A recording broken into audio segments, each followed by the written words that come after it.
Yo, what is up, everybody? We are back. The podcast is back. The one that we do on Wednesdays. We decided to do it again. Yay. Yay. It was a good idea. Yeah, I mean, Woohoo. I feel like it was a good idea. Um,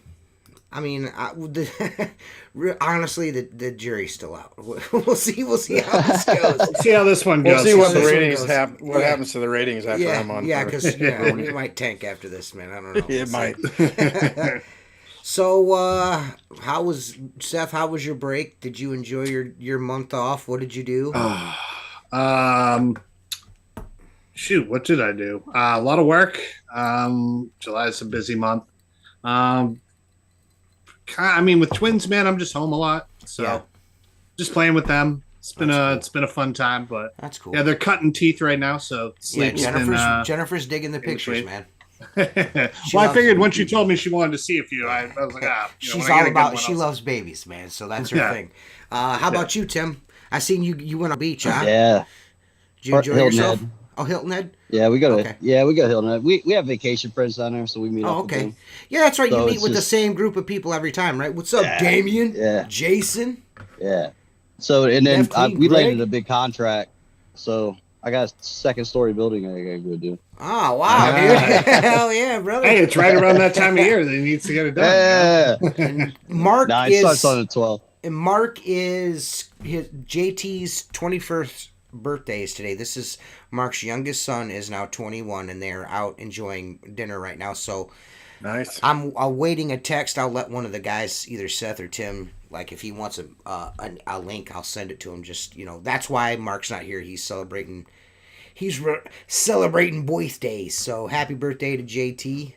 And we are here tonight for a reason. The reason is number one, we do this podcast, and number two is because I don't know about but I know myself personally I seen a video on Facebook of a man losing his life cleaning windows, and it kind of sparked something in me.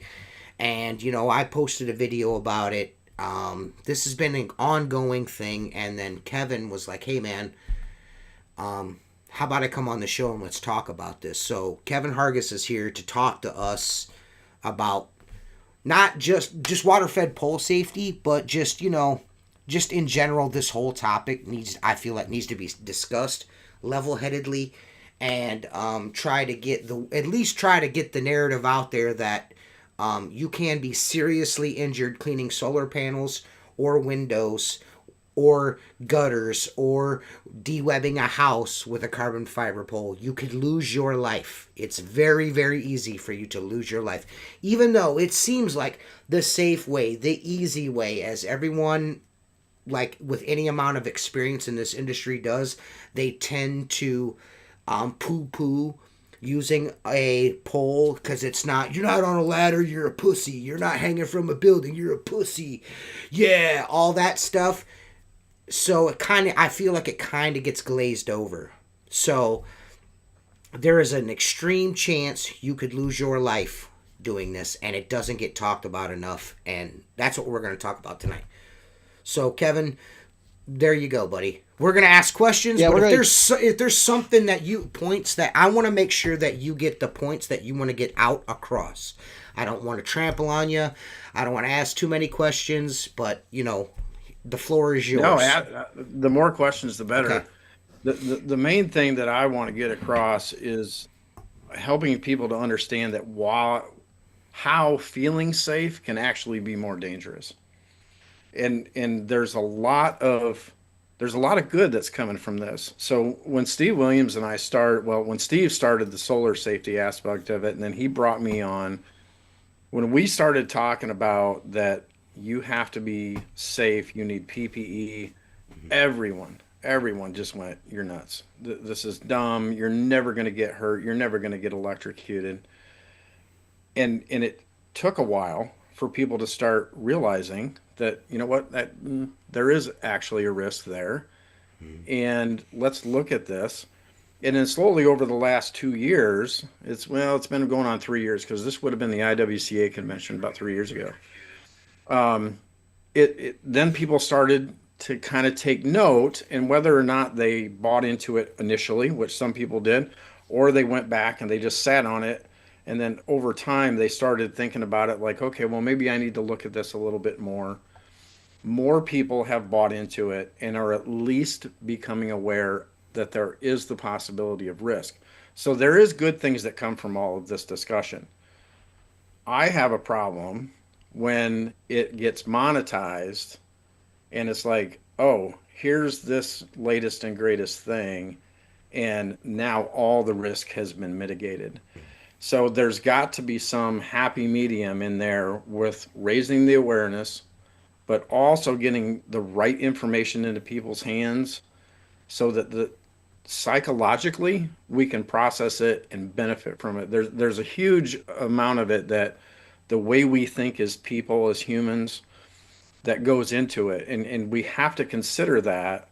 And I'll talk about that a little bit more, but you know, it's not just cut and dry. There's no one thing that's gonna change everything. Innovation is great, promoting safety is great, but there's got to be a happy medium in there.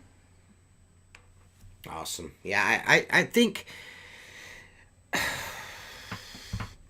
unfortunately there's an extreme need to maybe be first, like the first man on the moon type of thing, instead of just Oh yeah, instead of just doing it for the right reasons. You know, I'm not saying that they're not doing it for the right reasons, but sometimes I feel like just as we as humans tend to want to be first at doing something, you know what I mean? So you get the yeah, virtual and pat on the especially when back. you're talking about sales first to the market, you know, I mean that's kind of a thing. But and you can be first to the market with something, but you have to have again the right information that's coming with it. So it's not just, and again I'll go back to the ISCA training that we do, which is the Solar Panel Cleaning Academy training. That class is an all-day class. And the reason that, and it can be condensed. So a couple times when we've done classes at different conventions, they're like, "Oh, can you condense it to 2 hours?" Yeah, no, sure can't. We might be able to get an 8-hour class into 6, but the reason that it takes all day is because you have to put all of the information out there. You have to put it into real world terms and help people to understand. So as you're walking, so like if you go to one of our ISCA classes, when you sit down, you may have had no idea that there was electrical hazards when it comes to solar panel cleaning. And the first thing we talk about is you're spraying water on an electrical producing device. So let that sink in for a minute. And then you start disseminating all the information. And what has happened over the years with window cleaning is, you know, when WaterFed first came out, they were aluminum poles, heavy as hell. They bowed all over the place. Then it was fiberglass. I remember my first fiberglass WaterFed pole. It had 12-foot sections. We had to extend it underground and walk it up to the building. Yeah, that's the yeah. I That mean, was it was my first absolute. experience with a fiberglass pole as well. Oh my God, it was like a fishing pole. Yeah. Like the pole would be, well, it would almost be at this where this is sitting here. It would be like that. Yeah. But 50 foot and the brush is still on the ground. Yeah. That's how bad that thing bowed. Yeah. Well, then carbon fiber came out, right? And everybody's like, oh, this is great. This is awesome. And it's safer because you don't have to get on a ladder. You don't have to get in a lift. Well, no one thought about what was coming after that. So when I was on the board for the IWCA, one of the things that the IWCA does is they track the injuries. And for years, it was just falls from height. So it was rope descent people that would get killed. When I left in, let's see, my last meeting would have been what, 2020, January 2024. There were no deaths from rope descent.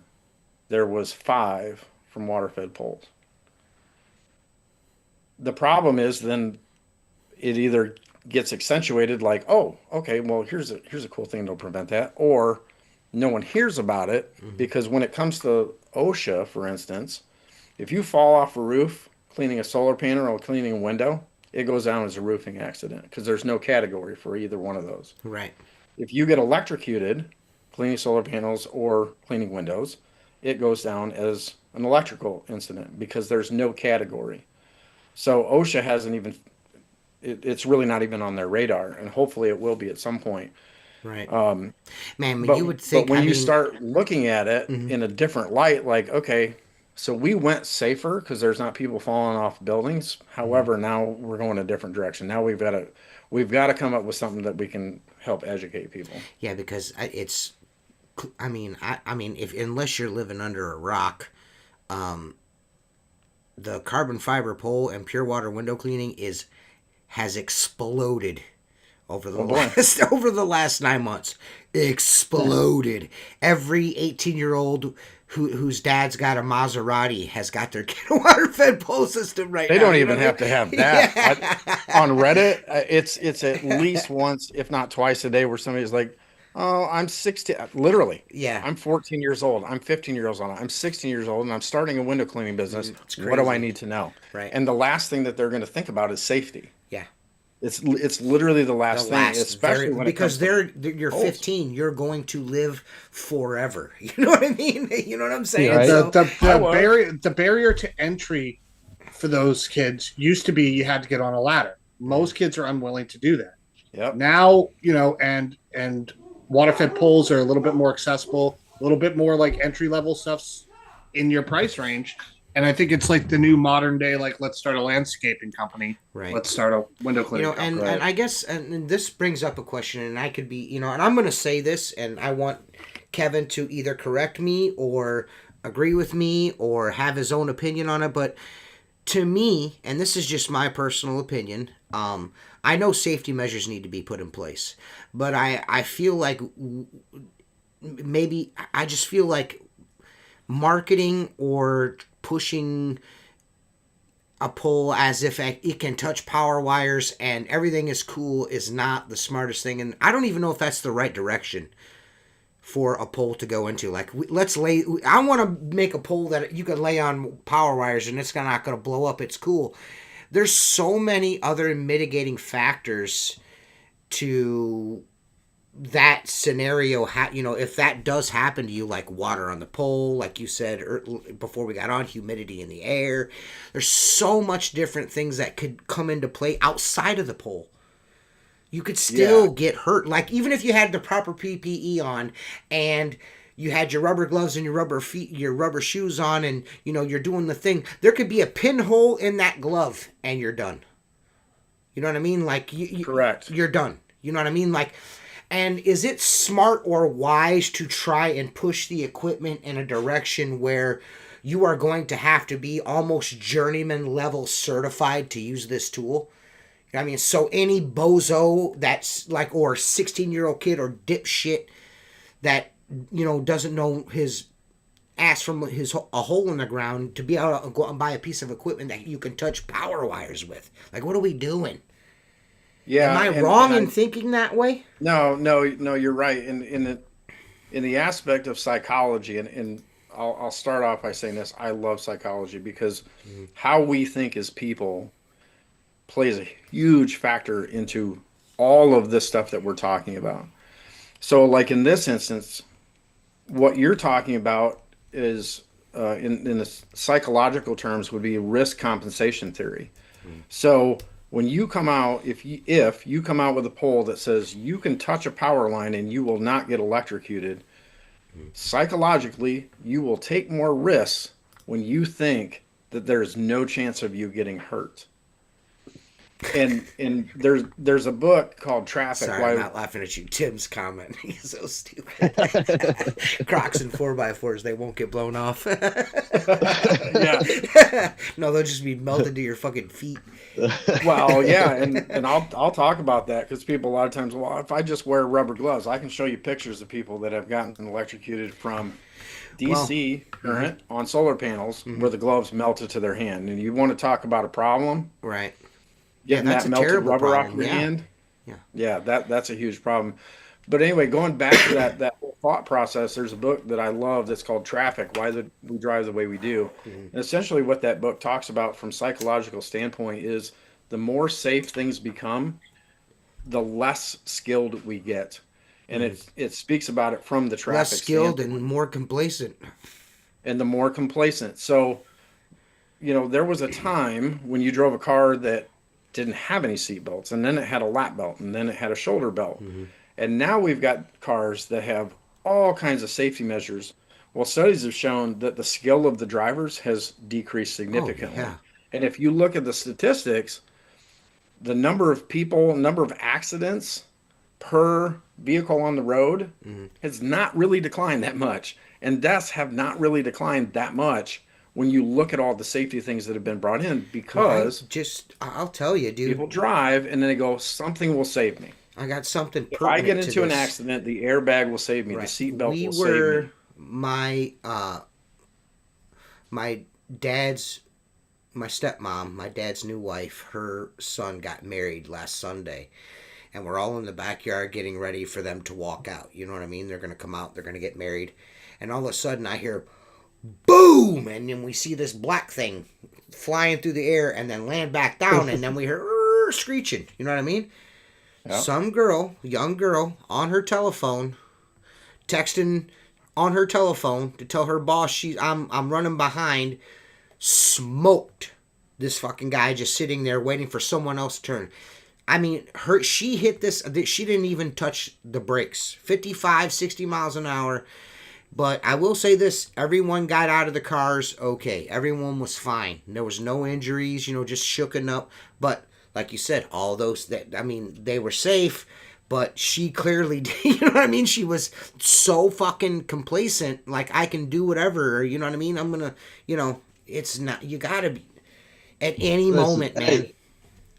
We got a huge migration here in Columbus, so we're getting a ton of people. And the roads are dangerous as all get out. Plus, you got people coming from New York who aren't used to driving, and now they have to drive 35, 40 minutes to go to work and shit. Right. That's your problem.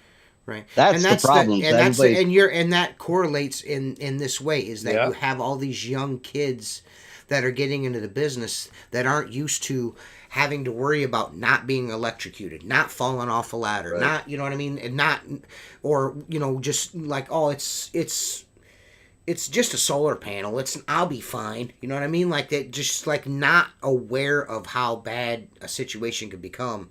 You know what I mean? Yeah.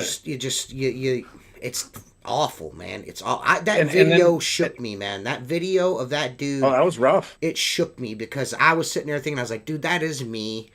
I'm out spending that money in my head. I'm doing this job. Like, man, I'm going to fucking do this. I'm going to do that. I'm going to buy me a new refrigerator. Whatever the case may be. And that dude was just a regular day for that poor guy. You know what I mean? Like, well, damn, and that's the thing you got to think about. All the stuff that you just said, that was what was going through that guy's head. Right. That's what I mean. You might have been carrying that pole going, oh man, I can't wait to get home to my wife. Right. My kids, Seth, you got young kids at home, right? Oh, I can't wait to get home and I want to see my kids. And then, bam. Yep. Gone. It's terrible, man. Jesus. And that's terrible. What, again, like especially the young ones coming up, I've seen it. It gets discussed on Reddit a lot where people are like, okay, so I can't get on a ladder because I'm only 15 years old. So I'm going to buy a water-fed pole. They have no idea. No clue that there's hazards that come with that tool as well. Mm-hmm. And then there was a post that was made the other day, and it was a picture going down an alley, and you could see where there were data lines coming into the building off a pole, but then down a little bit there was a riser coming up, and then all the power coming into the building was on that riser. Mm-hmm. And the windows were below it, so you wouldn't have had to have a pole extended too high that you would come in contact with it. Right. But I ended up making the comment on there, you don't know what possible things can happen. You're within 5 to 10 feet. Do you know do you know the voltage of that power line? Do you know that insulation is good, that it's not old and hasn't degraded to some level? Is the humidity in the air so high that you could possibly get an arc over to that pole? Which a lot of the people that have died from water-fed poles, it was from an arc. They didn't actually touch the pole. It arcs. The power jumped. Yeah. So there was one, Greg Reed, who was on the board with me for the IWCA, he had an employee that died that way. He was within like 10 feet of the power line. He wasn't near it. Right. Near it, it jumped and it hit the pole, came down out his feet, and he died. So that's where again this information needs to get out. But if it gets out the wrong way, where oh yeah, if you just here just put this pole in your hand, and nothing bad will ever happen to you. Put your seatbelt on. You're going to survive any accident. Right. You've got airbags. You'll be There's got to fine. be a way to disseminate the information in a proper manner so people can digest it. Well, and I think that's what we're doing tonight. Yeah. We're going to try to get this information out there so that people can understand that just because you have a fiberglass pole or you have a fiberglass section or you have a Kevlar pole, whatever it does not completely eliminate the risk. You have what the way I put it is you have another level of PPE that you're going to. So I like to look at poles that have insulated sections that are made of fiberglass, that have the Kevlar, whatever, that it's just another level of PPE. And when you have to understand that PPE is the bottom tier of the hierarchy of controls. So you're supposed to mitigate as much of that risk as you possibly can before you get to PPE. We're skipping right to PPE, especially in solar. There's really no other way to do it because you can't shut a panel off. And in window cleaning, yeah, you could have the electric company come out and blanket the line or shut it down, but that takes a lot of time and work, and nobody's going to go do that unless it's a big project. So Someone has a making sure that question you understand that. about a safe distance for ladder and pole. Well, there's definitely like we work with drop zones. So if I remember right, I'd have to go through it and look because I look at it every time that we do it. Oh, someone Your said pole 15 length feet. plus 15 feet plus whatever the safe what do they call it? The safe drop zone distance is. So if a power line is 60 feet away and my pole is 40 feet in the air, if it falls this way, it can come within the arc range of that power line. Right. And some of that can depend on how much power that line is carrying. Again, it can depend on environmental factors. There's so many different things in there that you're never going to do the math to try to figure out. Right. So you always have to err to the side of safety. And like you said, we were talking about earlier, there's a window that just doesn't get cleaned. Yeah. Yeah. I said that before the show. I do a job in a couple towns over. It's a 3-story building.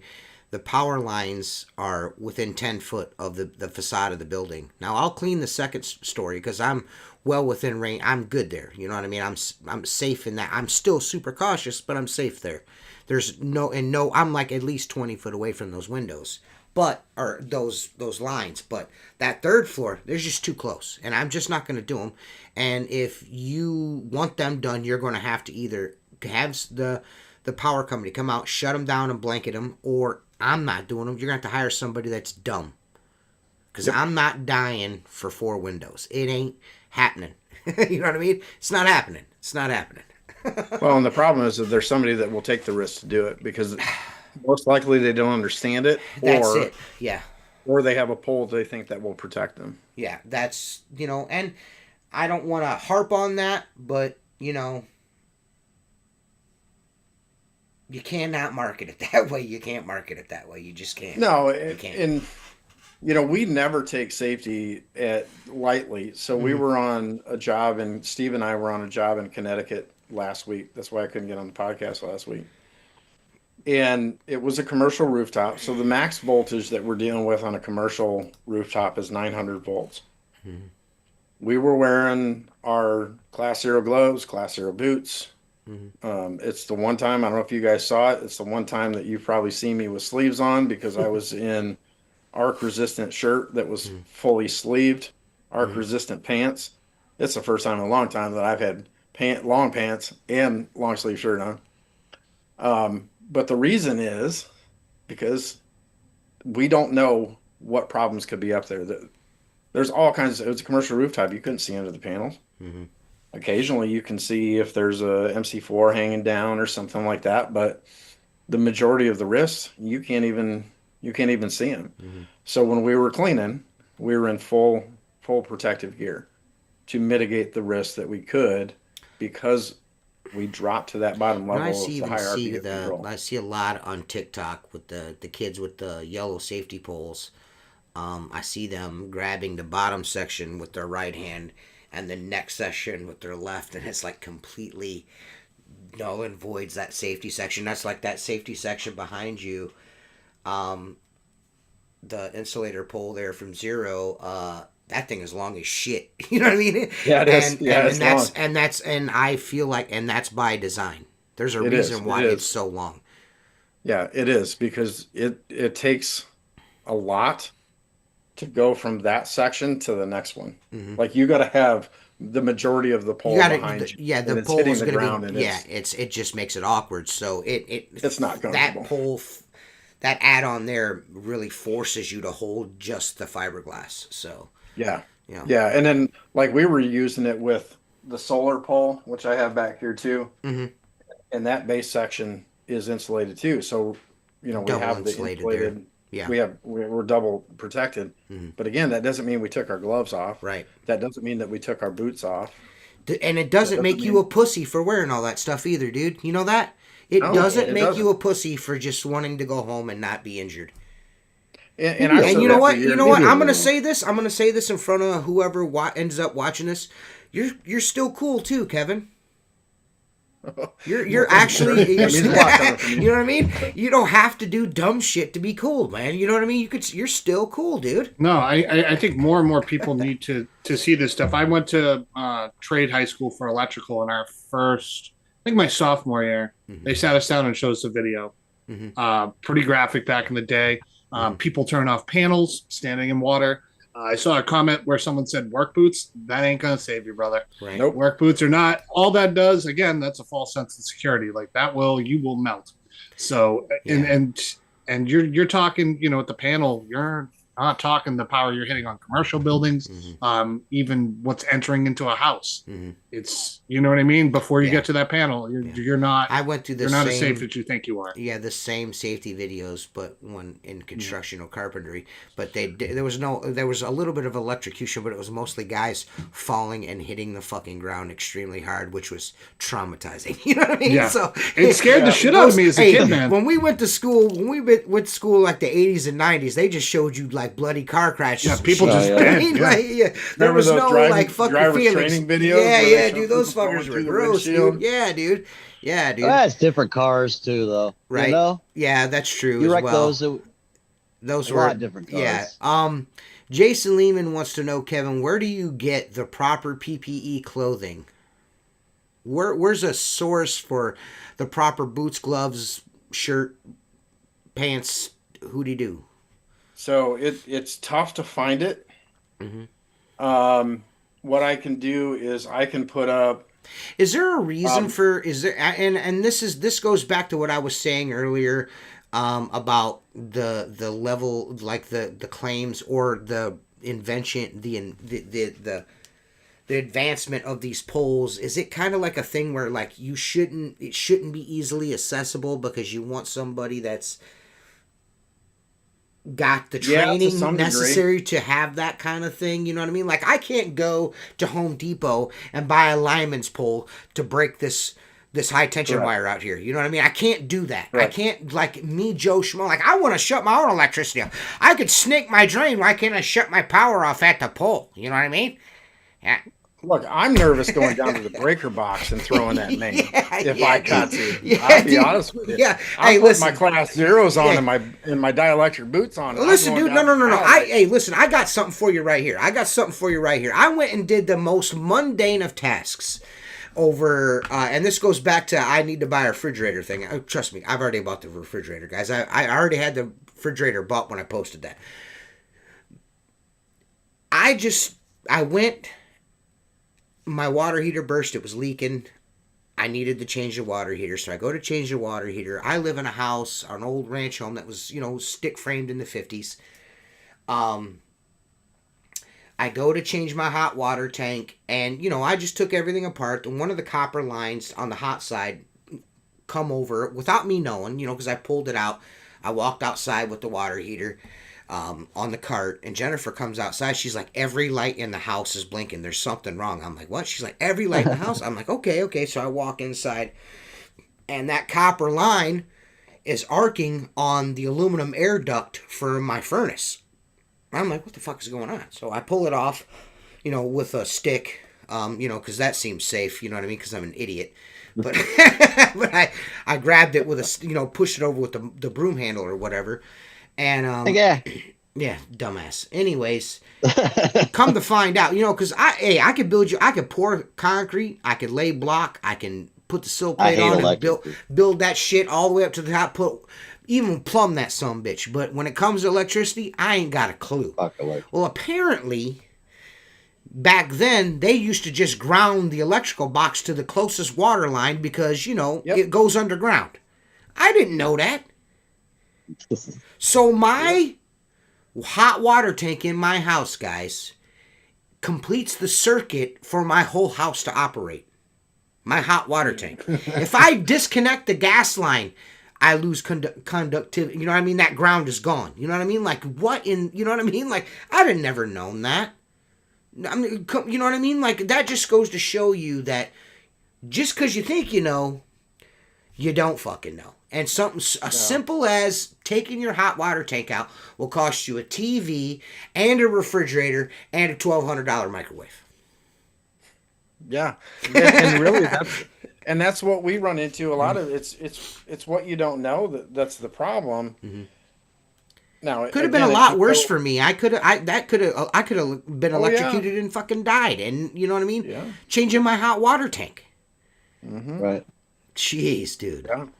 So I put links up in the comments. Okay. Where we get our Arc Flash clothing. Okay. I put a link to the ISCA website where you can get the Class 0 boots and gloves, and then WCR has Class 0 boot or gloves in shoe covers, which the shoe covers are better than nothing. Absolutely. We prefer boots, but again, they're really hard to find here in the United States. And part of that, I think, is just there's just no awareness of it. So like from the ISCA website, all that comes from the UK because they can get that all day long. Mm-hmm. Now, keep in mind that this is not an inexpensive investment to go save. Mm-hmm. So for a full set of PPE, you're probably talking somewhere between $1,500 and $2,000 to get decked out in what you need to. Right. Like the arc resistant pants are like $150 on their own. Right. But what's the alternative?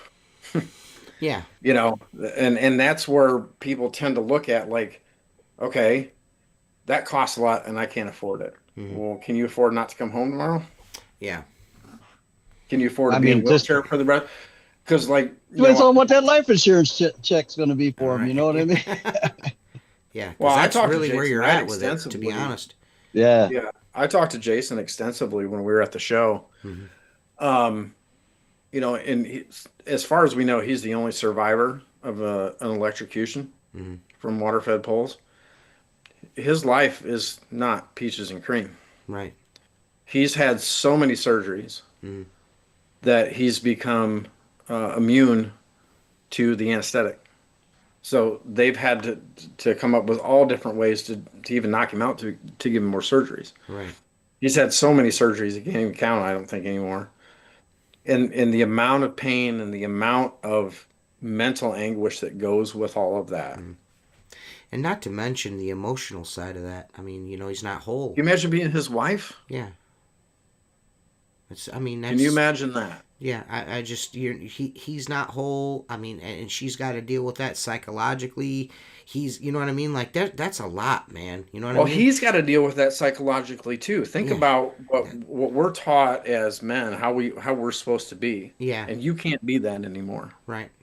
That's what I mean. Like, and I guess, again, like I said, I mean, in that video, just make me sad, yeah, bro. no window job is or solar panel job or gutter job is fucking worth losing your life over, man. It's just, you know what I mean? None It's of it just, is. it's not worth I, it, man. I was on the Gutter Growth podcast. We did a safety series, and there was a guy that was hanging Christmas lights because it was a gutter add-on, Hmm. and his ladder slipped and he fell and died. Yeah, you know. Now what? Yeah. Again, nobody goes into this thinking, "Oh, if I don't go home today, what's my wife going to do? What's my kids Right. going to do? How's everybody in the world going to function after having to deal with all this?" Again, we talked about that video, which is so sad with that guy dying. I guarantee he was thinking about what he was going to do that afternoon. That's the first thing, like I said, that's the first thing that popped in my head, man. I was like, I like instantly went to myself, and maybe that's because I'm selfish. I don't know, but I instantly put myself in that place. No, you're And I was human. like, I know that what that dude was thinking. I know what he was thinking. You know what I mean? He's like, man, this job sucks. I fucking can't wait to go home and fucking, play with the boobs and, drink me a beer and, cash Yeah. this check. And instantly, that's all erased Yep. In an instant. in an instant.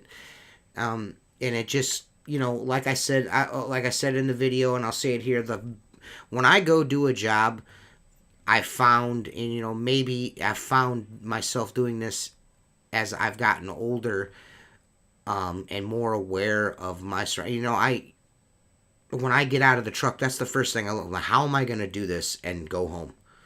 You know what I mean? Like, you know what I mean? Like, how am I going to do this and get home afterwards? You know what I mean? Yeah, and I think some of that comes with age. Mm-hmm. You know, the older I get, the more I feel my mortality. Yeah, of course. Yeah. But to some degree, it's not just my mortality. The older I've gotten, the more that I realize how much my life would be how much other people's lives would be impacted if I wasn't here. Yeah. Yeah. What's my wife going to do? What Right. are the girls going to do? What are my friends going to do? What all of that is so much falls into that category of mortality. It's not just the selfish part of it. I don't want to die today. I don't want to have other people have to deal with the repercussions of an injury or my death. Right. And like you said, there's just And there's I'm no there's nothing. worth that. There's nothing that has to be clean that would even in medical. So we do a lot of other than window cleaning, we do a lot of in medical. So we work in 4 hospitals. And even in a hospital, there comes a point where healthcare staff will stop because it becomes a risk to them and they can't continue to help someone else. And that's what you're talking about, somebody saving somebody else's life. You can't rush into a trauma scene and not put your gloves on. You have to. That's a step that they have to do to protect themselves.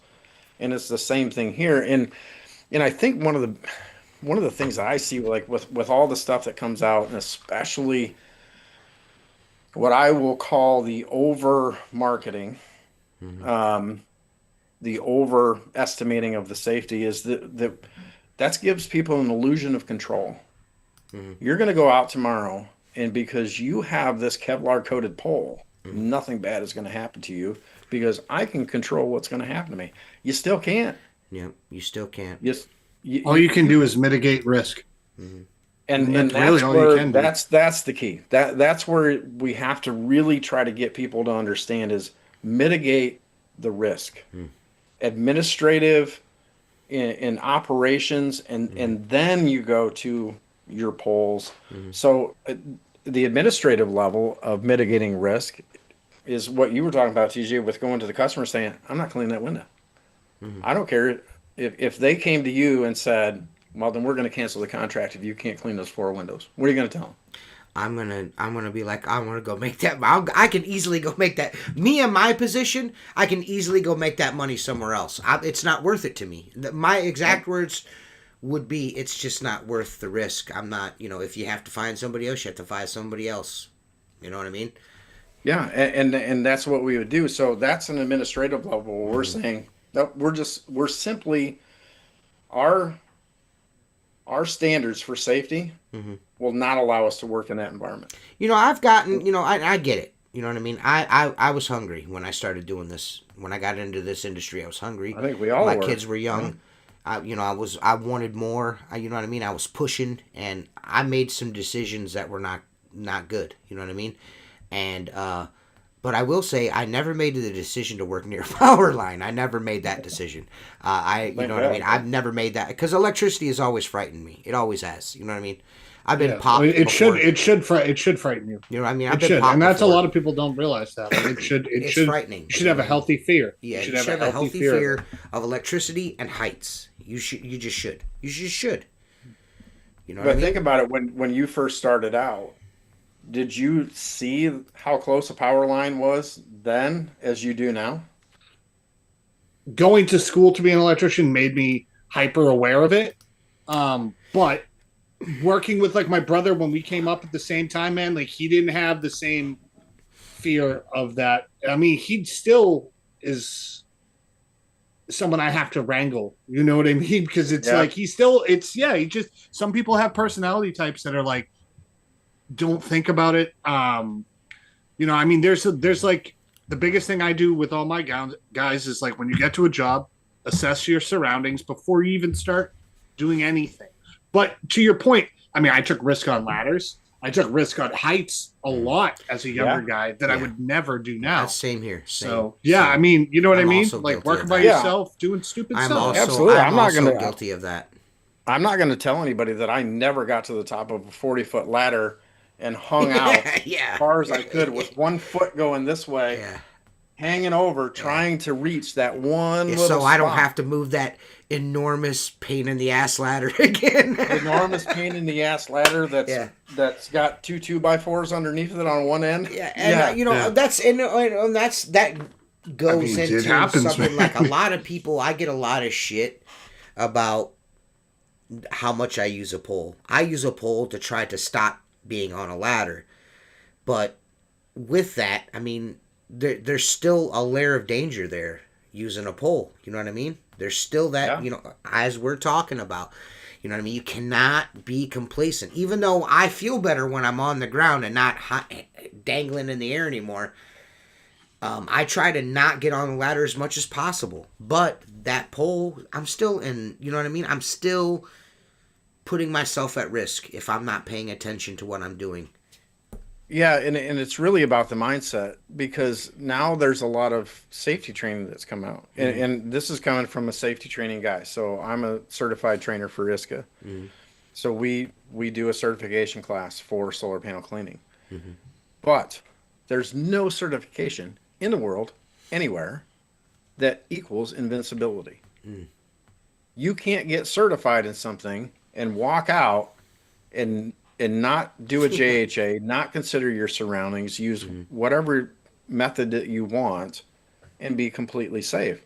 You can say, I'm certified, but if you're saying it from your hospital bed, it's not really doing you a whole lot of fucking good, is it? Do you have, how many employees do you have, Kevin? 4. And are they all ran through safety training?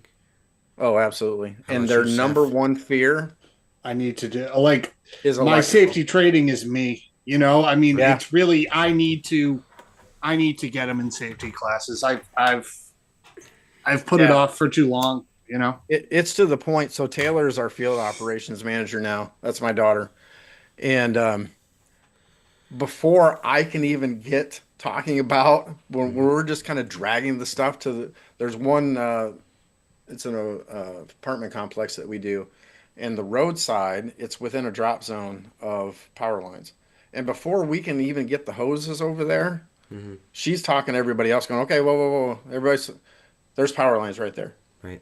Okay. So, and she's going through the JHA before I'm even able to start talking about it. And that's the culture that you have to develop, whether you're yourself, you have to develop that culture within your own mind.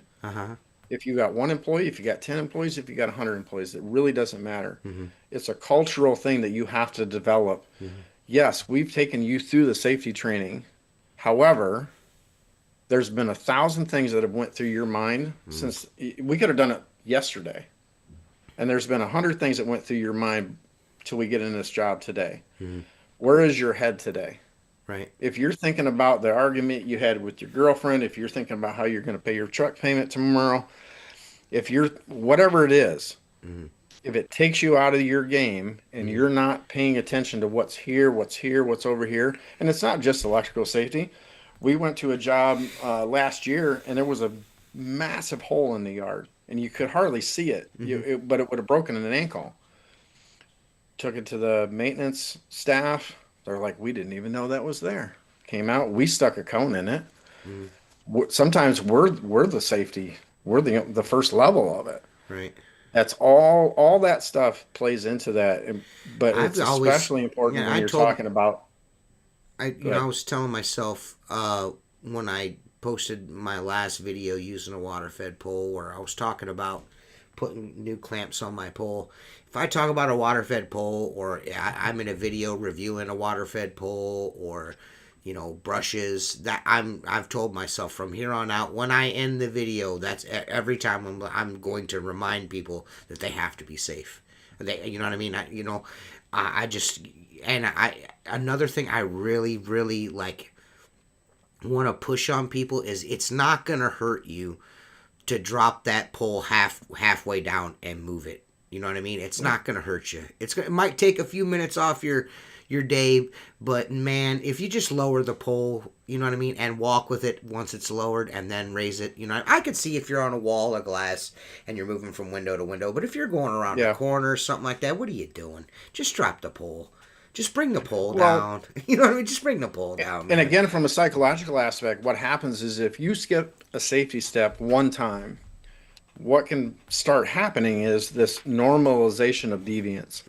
So they talk about it in airlines a lot. So when you have a pilot, in whatever circumstance that pilot is in, whether it's getting ready to taxi, whether it's getting ready to take off, it's getting ready to land, if an engine flames out, if whatever the problem is, there is a checklist that they have to go through to be able to make sure that all of the issues are covered and that they're prepared for whatever comes next.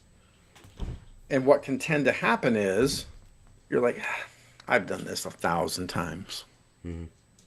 I don't need to do that today. Yeah. Well, then that turns into tomorrow and that turns into the next day. And then you have this normalization of deviance where now you're not thinking about it at all. And you've veered so far off of that path that something bad happens. And that's why we promote when we talk about it. And it's the culture in our company. It's the culture that we talk about when we do the safety training for the solar panel cleaning, is you have to be hyper aware of everything that's going on around you and assume that something is wrong and that something bad could happen if you don't. It is so easy to get up on a roof to clean solar panels and not put your boots on. Those boots are they're not attractive. They're not comfortable. Your legs and feet sweat. I don't know what somebody asked a question. What is a no fuss tool? What does that mean? No fuss. Yeah, no, what does that mean, Ben? I don't understand what you're saying. Yeah, I'm not sure what they're talking about with no fuss tool. Yeah, I don't know. A hammer? Yeah. You're right. Yeah, Tim. explain that a little bit. It I'll works try to every answer time, dude. Yeah. No matter what you do, it'll work. It's a hammer. When every problem's a nail, be a hammer. Yeah. You're right, though. And that's, I'm gonna, I am really gonna start leaning in more into YouTube and I've got a bunch of stuff I want to do. I'm gonna start getting back into doing YouTube videos because I feel like the Instagram and the TikTok videos just show hey man, you can make $1 million a day. You know what I mean? And shit like that. I want to start doing more long form videos just so I can make sure that I want to be, if I can do anything after I'm done doing all this shit, I want there to be videos out there of me saying, hey man, you can die using this pole. You know what I mean? You got to be careful. Well, yeah. And that's why I did that video that I did. It wasn't to promote the Insu pole. It was to show that this is the JHA that we're going through right now because the power lines are close enough that there could be an incident. Right. And it's probably only going to be on the fourth floor, Mm-hmm. which I'm doing myself. Mm-hmm. The staff does 3 and down. So they shouldn't have any issues. However, everybody still goes through the same safety debrief. Everybody goes through the same JHA. Mm-hmm. And then there's also part of that, what happens if something bad happens. So, and again, this complacency can set in really easily. Like we equate an absence of accidents to a presence of safety. Mm-hmm. So you see those boards that say 0 accidents, Yeah. no accidents for how many days? Right. Well, we automatically assume that means Everything's there's safe. a presence of safety. That's not necessarily yeah, what that everything's means. safe because nobody's gotten hurt yet. You know what I mean? Like, Yeah, and that's what I tell everybody when it's a ladder debate, it's a pole debate, Mm-hmm. and I've been lambasted over the ladder thing. Everybody hates me when I start I don't talking even about get into. ladder. I try, especially on Facebook and shit, like on social media. It's not an argument worth having because it's just a pissing contest. It's Yep. some dude with his hair slicked back wearing Air Jordans thinking he's fucking cool. I'm a cool dude for doing cool dude shit. You know what I mean? That's Yep. really all it is in the end. You know what I mean? Just some dude that wants to be cool. And he wants But his other whatever dudes that it thinks is he's that cool you're to talking think he's about, cool. it has to end with yeah. I want to be cool. I mean, I'm cool. I don't You're care. cool, man. I'm safe. I'm wearing an outlaw shirt, man. How Yeah, cool? yeah, dude. Yeah, dude. I'm cool. I don't care, dude. You know what I want to I be mean? cool. But you have to end every one of those statements with yet. I haven't fallen off a ladder yet. Yet. Every time I bring up something I have fallen off that's ladders. unsafe about a ladder, I've been doing this for 25 years. I've never fallen off a ladder. Have any of you not like Yeah. slipped off or fell off a ladder? Everybody's done that, right? Everybody has had at least a near I've miss. I've had a near miss, but I've not had a fall. Yet. Oh, I came all the way down a ladder. It sucked balls. Yeah. Yeah. I've lost a ladder, like I told you, on a March morning. I got up on a roof, a standing seam roof, and it was a little slick. And when I stepped off, I slipped and kicked that ladder away from the house and fell on that roof and held on to those seams for dear life. Yeah. All like 6 of my fingertips holding on because I thought I was about to die. And I was stuck up there for 2 hours before somebody could come back. Before somebody could get to me to stand the ladder up for me, so I could get down the roof. I hate ladders, man. Yeah, dude, So and it's over a 'em. huge bummer. You know what I mean? I could have easily been laying there on those rocks with my back busted. You know what I mean? Paralyzed. When we were Very on that easily. job when we were on that job in Connecticut, we specifically planned the work. So it was pretty hot that the 2 weeks that Do you we- live in Connecticut? What's that? You No, live in He was Connecticut? in Michigan. No, I'm in Michigan. We traveled to Okay. Connecticut for a solar job. We were there for West 12 till you days. smell it, north till you step in it. That's where Kevin lives. I drove through Ohio. Oh, did you? Yeah. I was waving Most to you people do. guys. I Were was you? like, hey. But we specifically planned the work so that we could reduce the amount of ladder climbs. And we weren't. There was the one school that there was 3 schools that we did, and one of them we had 2.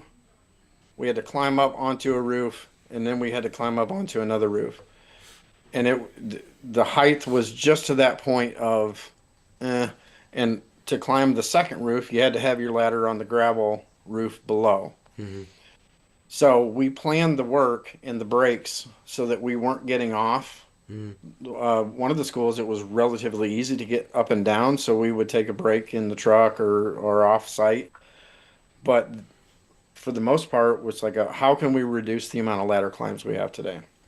Because every ladder climb that we take today is another opportunity for an accident. And that's another mitigation tool. We're going to reduce it. And instead of getting on and off 12 times, we're going to get on and off 8 times. That reduced our risk by 4 times that we didn't have an opportunity for something to happen. So you have to plan that into the work.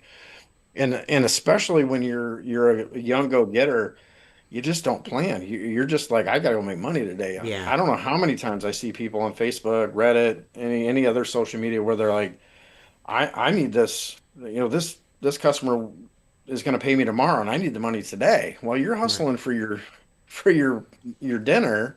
Right. Yeah, that's the last thing you're probably gonna think about. Yeah. And like you said, that you get into that mind frame, and you continue to do that, and continue to do that, and continue to do that. Then it's just something that you do. You know what I mean? It's just like, Yeah, you and know then what I you mean. start giving yourself this moral license, like, okay, so I made I've sure done that this I for went. 25 years and not been injured, so you can too. Yeah, yeah. Or I did this one safe thing Yeah. today. So I Yeah. I I did this, whatever Yeah. it is. So the rest of the day, I can just fuck off and I don't have to do anything, Right. You're right. Again, this is the psychological aspect that we don't put a lot of No. thought into, but it plays a major, major, major role in everything that we do. So that you really, when you start breaking it down and you start planning, if you go out onto, you could have been on let's say you got a job that you do 2 or 3 times a year and you've done it for 15 years. I guarantee if you take some of this information and you go out to that job site and you start looking for safety hazards, you're going to find a bunch. Oh, of course. Oh, You're yeah. going to find them and then you're going to go, Yeah. now I need to think about it. And again, that's a psychological aspect. Don't give yourself this moral license that, oh, well, I listened to a podcast and now I understand that I need to pay more attention. Well, if you don't go out and pay more attention, we don't want to have to go, on Into the Flow, we do the GoFundMe campaigns where we raise money for people. We don't like doing those Yeah.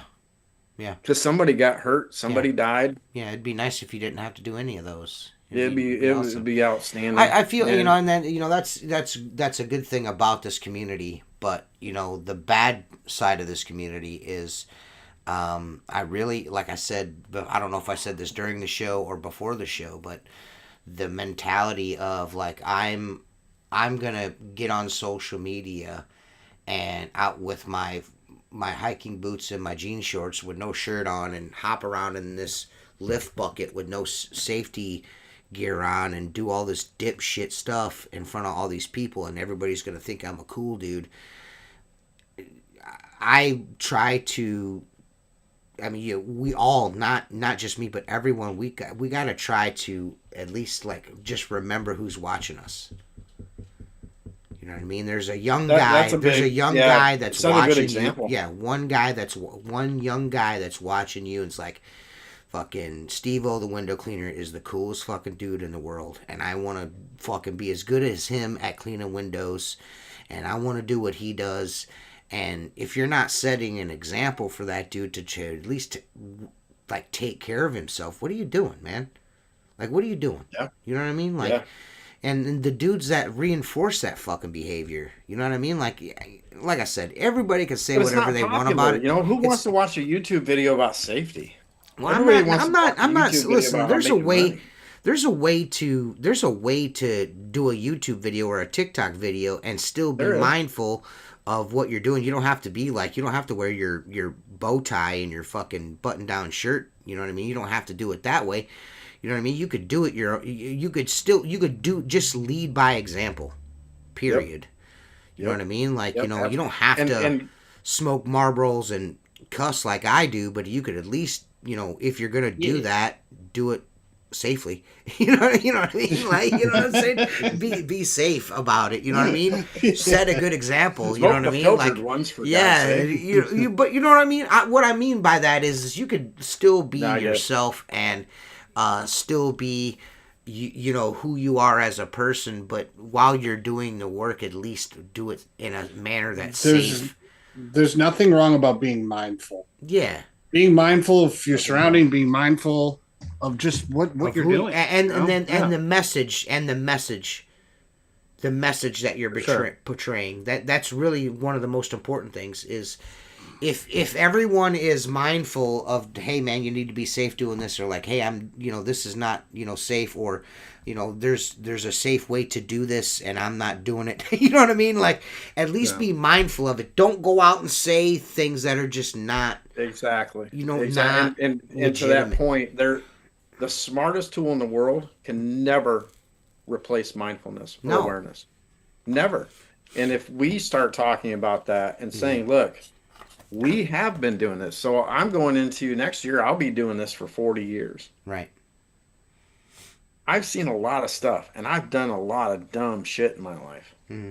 And fortunately, I'm still here.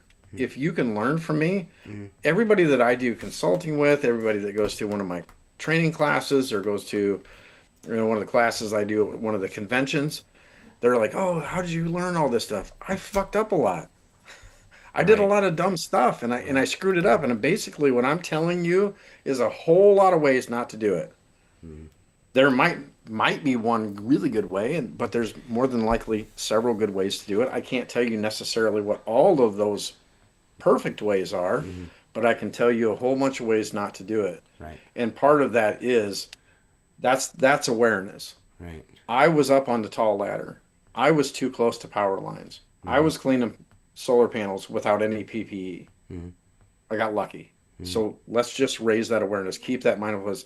And that's where I have the contention with the safer, because one of the ads that came out was, and I'm not mentioning names, but one of them was it listed high voltage protection. Mm-hmm. There is no such thing. Mm-hmm. It doesn't exist. Mm-mm. And saying that Yeah.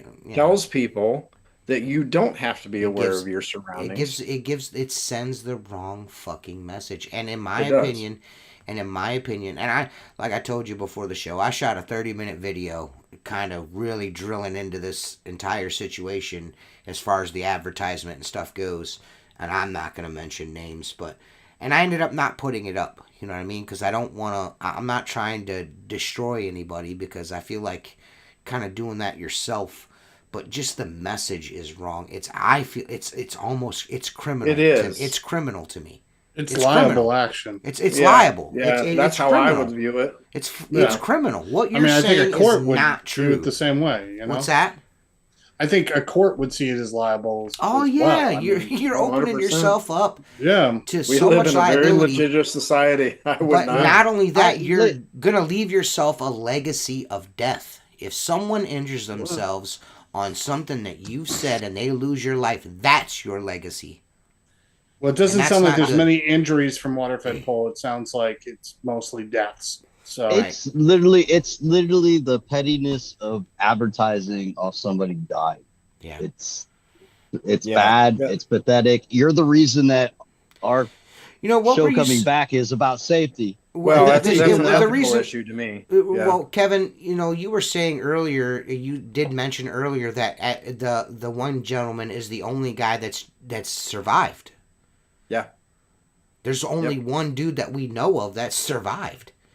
I mean, Yeah. that should say it all right there. You know what I mean? Like, I just feel like, and I'll say this, I feel like the motivation to build safer equipment is justified, and I feel like it's warranted. It's a good thing.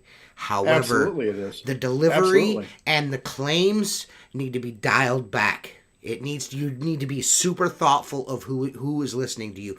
You have to be mindful of the fucking message. You have to be. Yeah. You have to. And be. it has to be an industry-wide Yes. thing. And if somebody is racing to get the lead, Yeah. you're not bringing the industry with you. So one of the things that we're doing at the Solar Panel Cleaning Convention in Las Vegas in November is I'm leading a panel of manufacturers to see if we can standardize some safety protocols for water-fed poles. Alex from WCR is going to be there. Sean from Tucker is going to be there.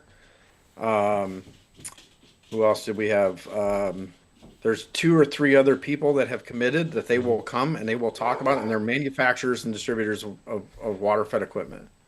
Awesome. And the whole idea is to get everybody together to say, and we want to know, as an organization, in this particular instance, it's solar panel cleaning, but it will still apply. what makes sense to you as a manufacturer, and then we want to open up to the audience. What do you guys want to see? Yeah. If we can get everybody that sits up on that panel to say, you know what, we'll agree to putting stripes on every insulated pole. We'll agree to this or we'll agree to that. Mhm. And then everybody markets You're the like a same way. universal standard. Exactly. Mhm. And that's the goal of that panel. Instead And of just worrying about being how much more money can I get than the next guy, let's just all like and it can't be a agree. pissing match. Yeah, let's It's just not all gonna be- agree on this particular issue. We need to all No, adhere to and this. it's not going to be five guys that are up on that panel waving their dicks and going, Yeah. "Look at which Yeah. one's bigger." Yeah, It's how do we make this? I bet you Alex has got Safer? the biggest dick. Anyways, It keep might going. be. It might be Chris. It might be Chris. I'm sorry. I don't. I'm sorry. This is the Squeegee Life podcast, after all. So it has We have to nothing have a do few with of them. dicks, but I do have a plan for this. Mitchie's got a this huge panel because I'm going to be the one leading the panel for that. So I've got an idea. I'm not going to disclose it, but it'll be fun. It has not again. It has nothing to do with anybody pulling their pants down, but Yeah. I think it'll be fun. Doesn't sound like a good party if nobody's pulling their pants down. Well, that's the difference between being naked and naked, right? If you're naked, you just don't have any clothes on. If you're naked, you don't have any clothes on. You're up to something. I mean, that's the best part of being naked. Exactly. So what are you hoping to see, like, safety wise, the next coming years? Do you see like conventions offering, like, having a standardized safety course for solar panel cleaning, water fed pole window cleaning? Kind of, do you see that merging as one, or do you see that being separate? I see a new different entities doing different aspects of the training, but whatever that they're talking about, the education that they're giving, because that's the other thing you have to remember. There's different aspects to teaching people. There's training, there's instruction, and then there's education. And we tend to default to training. Training is what you do for a dog. Sit, lay down, roll over. If you're standing there and you tell them what to do, they'll do it. You want to go beyond that. If you go to instruction, they will start to think for themselves a little bit, but they still need a guideline. We want to get to the point where we're educating people so that, much like I was talking about with our crews, when they go out, before I can even bring it up, they're bringing it up. That's education, because now they're thinking on their own. They're looking at their own hazards, their own risks. They're mitigating it themselves. And then if they have a question, they're coming back to me going, how do we eliminate or how do we get around this problem? Right. So that's the way I see it, is you will still have different training entities. ISCA will never train the same way that Expert Safety Services trains, and vice versa. PWNA and IWC may still have their own separate entities of how they do and different certifications. But if everybody is, at the end of the day, they're still giving the same basic information, and then when you take that education and then you go to the manufacturers, and it's a very easy connection to make. Oh, well, that's the safer pole, right? It's not safe. We're not eliminating risk.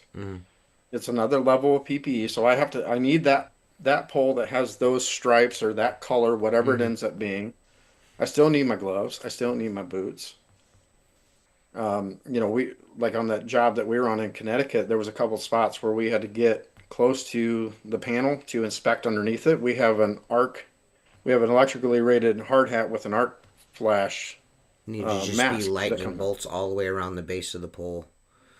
That way, companies Well, can and maintain. maybe that's what it is.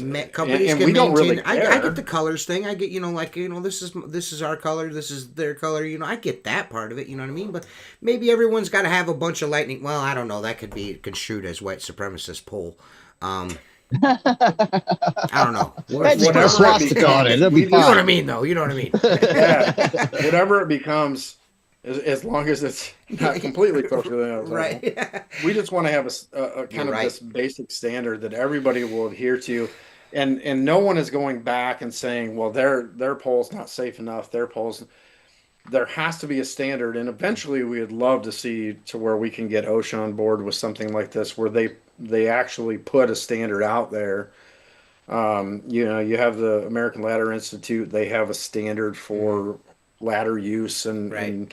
and ratings and all that. We would love to see to a point where that can happen, so that to say that you have whatever the pole is, whether it's rated, it's safer, it's insulated, there's a minimum rating that it has to hit. So then everybody just knows it hits that minimum rating. So now everybody's throwing out these 35,000 and 3,500 and 1,500 and what does that mean? Nobody even knows what that means. Right. Right. So Because there is all no of that standard. There education's is gotta no come out. standard, is what you're saying. So I see what Yeah. you're saying. Yeah, I mean, it makes complete sense to me. Total sense to me. Yeah. Kevin, So do you Kevin- have any? Kevin- Do you have any of the PPE in the office to show these guys? Someone asked. I do. Yep. Do you want? Do I you can need a grab second? some. Because I got something here. I got something I want to play for everybody. Yeah.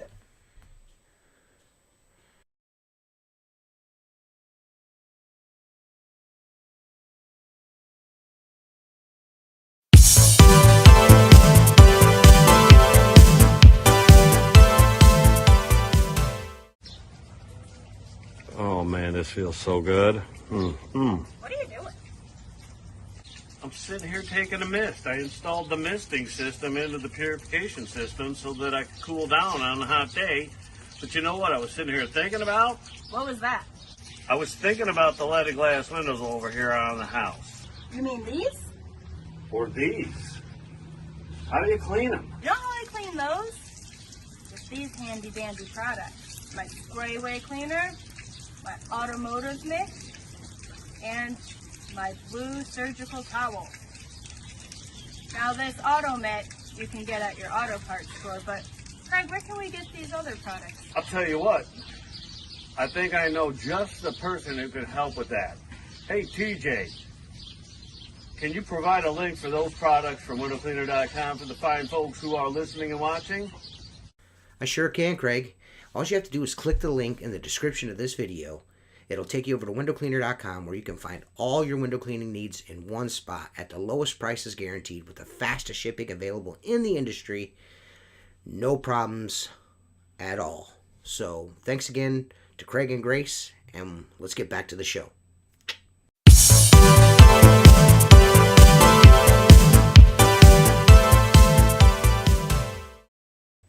That was pretty. I thought that was amazing. That was It's great. good. I thought that was great. I loved it. can't. There's, dude. We're gonna. It's gonna be so cool. those are gonna get cooler and cooler, dude. I can't wait. I love it. Yeah, they're gonna be awesome. Go ahead, Kevin. We're back, and Kevin has brought some of his PP for us to see here. Jason Lehman asked if he could, if he had any, and here's the Yep. boots. All right. So I'll kind of go through some of it. So these are our Class 0 boots that we use anytime that we're on solar, and then depending on where we're at with water-fed pole, if we're within a drop zone of power lines, we'll use those. These are Class 0 gloves. These are actually from WCR. I didn't even know they carried And then I those. don't have it here, but we also have an electrically rated liner. Okay. One of the links that I put up in the comments. So we'll put that electrically rated liner on, and then the gloves go on that over that. So it's a double insulation, and then it actually helps with the grip of these gloves. Again, they're not the most comfortable things to wear, especially when you're on a roof in 95-degree weather, but this is the arc rated shirt. So this is what I had on in the video that we put up. Mm-hmm. So when we were cleaning, I had this on. We were both wearing this. Do you I think don't they could have the make you, pants. Do you think they could make you one with that is clear, so it gives the perception of no sleeves? So there was one of the guys in the solar one of the solar groups. He said, "What I need is sleeves that are just arms." Uh-huh. So I could wear this, and then I could put the sleeve over that. Oh and it yeah, looks like yeah, an arm. yeah. There you go. Yeah. There you go. Yeah. And Walt was talking about that, and I was like, "Hey, that's actually pretty good because you get those sleeves. It looks like you're Yeah. got a sleeve tattoo." Right. I just need to do one with the regular Just arm. bare arms. Yeah. Well, I appreciate you showing us that PPE there. You got some more stuff here to show us? Yeah. Oh, So this cool. is our Class G hard hat with the chin strap. So this is what we'll use if we're going to, especially so for solar, if you're on a ground mount and there's a chance that your head could come in contact with something. Mm-hmm. So we'll have the Class G helmet on. And then if we're coming close enough with our face on an inspection, then this is the Class G helmet with the arc rated face shield. Okay.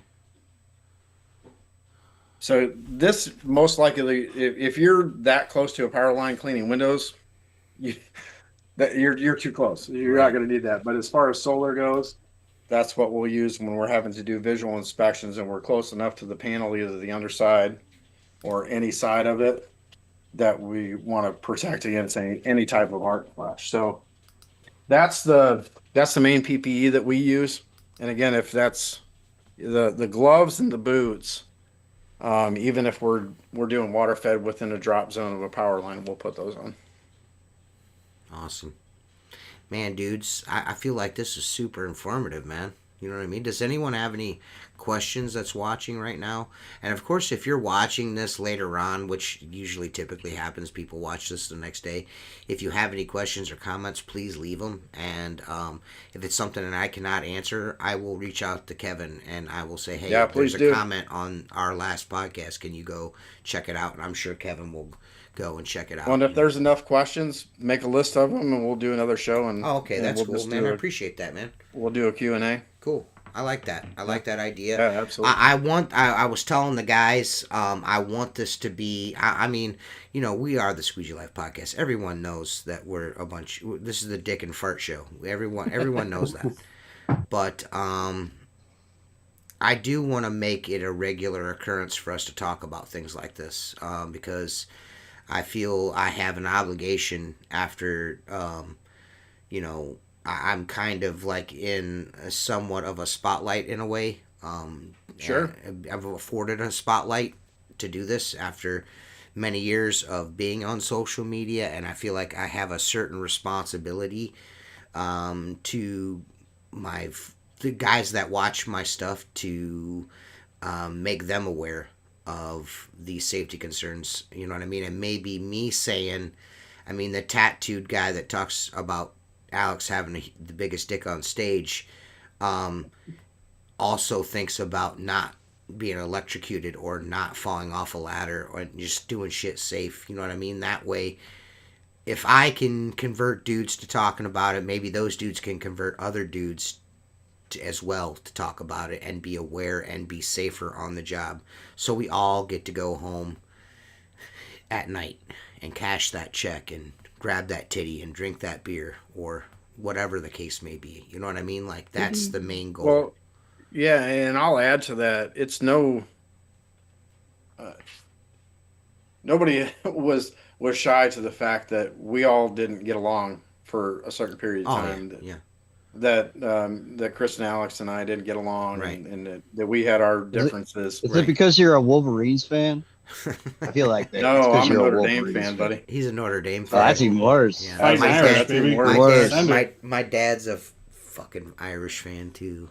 Yeah, Since birth, he's got the old guy on his arm and shit. You know what I At mean? least you I got am a from Ohio the- State guy at head coach, you know? Yeah. I am There you from go. I am from the Irish Riviera, so if you're not a Notre Dame fan, man, you're in trouble around here. right. Yeah, But to that extent, I'm saying this topic transcends all that bullshit in my eyes. Yeah, exactly, and it kind of just lets a lot of that go away. Oh yeah, And I think personally a lot of that started when we were talking about safety in the solar, and Jersey came to the solar panel cleaning convention, and then some of the petty differences just kind of start to just die Melt down. away. And it's like, That- you know what? because We there's could all something make bigger. a difference. There's something bigger at play. Yeah. So if we can do that, and I can wear sleeves, anybody can be more safe. Right. Anyone You're can right. be more You're safe. right, man. You're right, dude. You're right. Yeah, well, a lot of it doesn't look as much of a big deal when you kind of see the grand picture, especially what has recently transpired. Mhm. You know, all the other stuff is like TJ says, dick and fart jokes until it gets serious, Right. and you know, people losing their lives and a lot of misinformation out there. I think warrants these kind of conversations. Mhm. I Yeah. do too. Yeah. Yeah. That, Yeah. And there was an instance where I was talking about ladder safety and somebody came and they were arguing with me, and it wasn't maybe a month or two later, and they had a fall off a ladder and broke their leg. And I didn't message them or call them up and go, I told you. yeah. I I sure would messaged have. them and it was like, man, I hope everything's all right. Right. You know? Will non-abrasive cleaning pad take off the coating on solar panels? A non-abrasive one won't, but there's a debate on what's abrasive and what's not. Okay, there you go. Even with brushes, there can be a debate if Right. you can remove the arc on a solar Right. panel. Right. Are you going to the huge? Man, It's Craig. I asked, want didn't. to, and Craig asked. it's so hard. If I hadn't been away for 2 weeks on that Connecticut job, most definitely, it's like a 7-hour drive from us. Right. I'm just not I'm feeling still it debating this about year. it. I probably should. I've not been I feeling probably should well. go for at least a day. Yeah, I've not been feeling well, and I think I'm gonna skip it. I'm gonna skip it. I think this year. Yeah, TJ's my ride. Yeah. So I mean, Mark may or may not go. I don't know if Mark's gonna go or not. He mentioned he may. I know Seth can't go. And I have a wedding that weekend. yeah, and I mean I like everybody else, but if Seth and Tim and Mark aren't going, I'm definitely not going. You know what I mean? You know what I'm saying? Yeah, that's fair. I mean, yeah. I don't have a I'm ticket just at this point. yeah.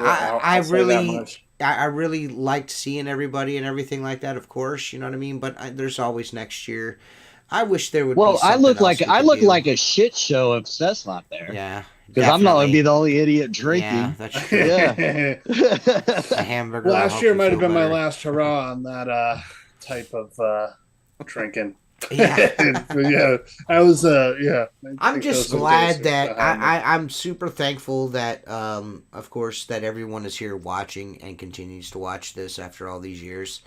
But I'm also super thankful that first of all for Chris, because Chris Lambrinides is really the one that pushed me to. Because I was like, hey man, I was like, man, you know what? I'm thinking about doing something. I said, I seen that video. I want to say something, but I don't know if it's going to come across the right way because it's me. You know what I mean? And he's like, no, you should do it because it is you. That, you know what I mean? Like it coming from you will carry more weight than it would be coming from the guy that always says it. You know what I mean? And I'm like, oh, I never really thought about it like that. You know what I mean?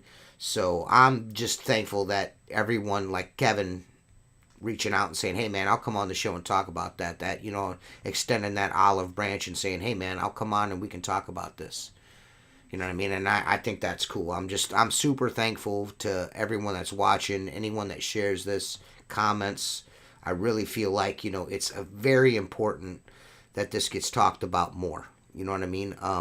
Yeah, and it needs to be talked about whether you're a veteran in the industry, Or whether you're a new. And I think more so if you're a veteran in this industry, because like I said Yeah. before, there is really a contingent of guys out there that think that safety's for pussies, and if somebody's like, man, that's kind of sketchy, you might want to, dude, I've been doing this 900 years, man. I fall on the ground and I That's bounce exactly and shit, what it is. and when I hit the ground I bounce back up and I wipe the window, you know what I mean? Because I'm fucking cool ass dude. I just that shit like that has got to stop, man. Like, you know what I mean? It does.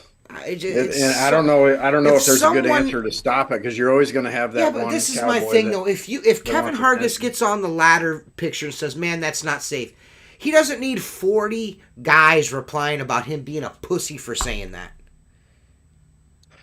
I'm not doing it to You know what try I'm to saying? make myself look better. I'm just saying. But you know what I'm saying, right? Like, Yeah. all right, if you don't agree, then just shut up.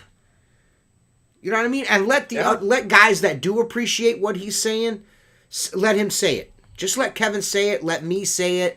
Let Mark Tanner say, don't pour fucking oven cleaner on glass. Just let him say it. Well, I've poured oven cleaner on glass 1,000 times. I've not burned a window yet.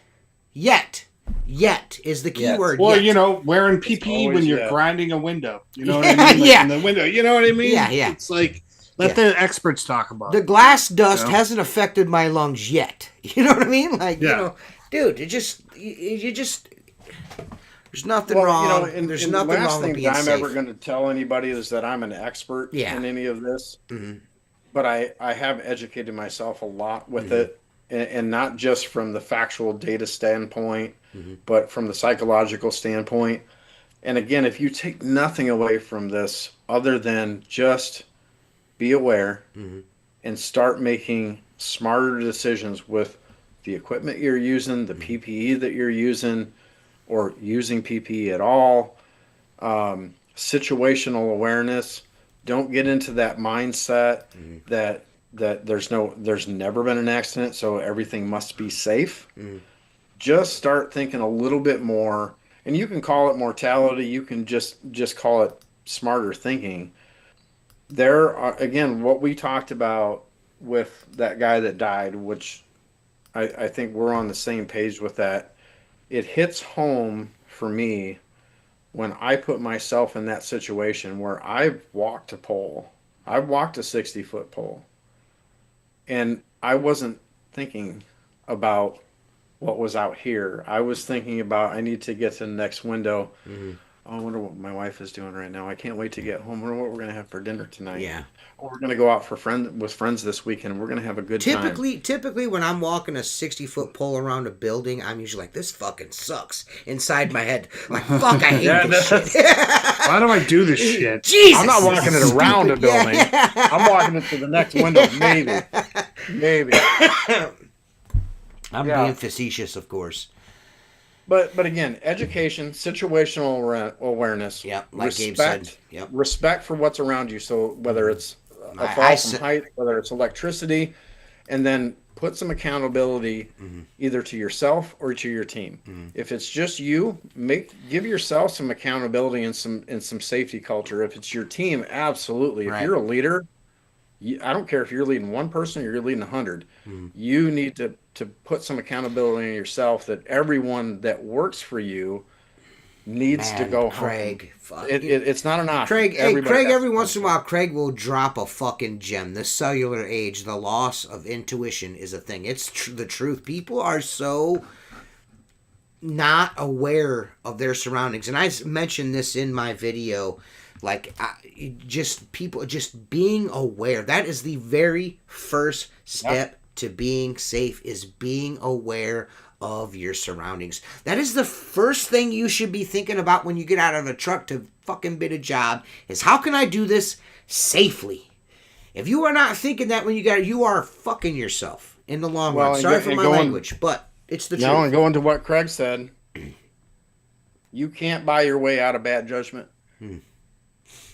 It doesn't matter how much you spend. If you're making a bad decision, you can't. It's a bad decision. No matter how much you pay for it. No, matter how much you pay for it, it's a bad decision. That's it. You cannot buy your way out of bad decisions and bad judgments. So start thinking a little bit differently. And sometimes that's all it is just changing your point of view. If you're looking this way, you see one thing. If you turn this way, you see something else. If you turn this way, you see something else. So start looking around and then do a 360 so that you can see all the way around you.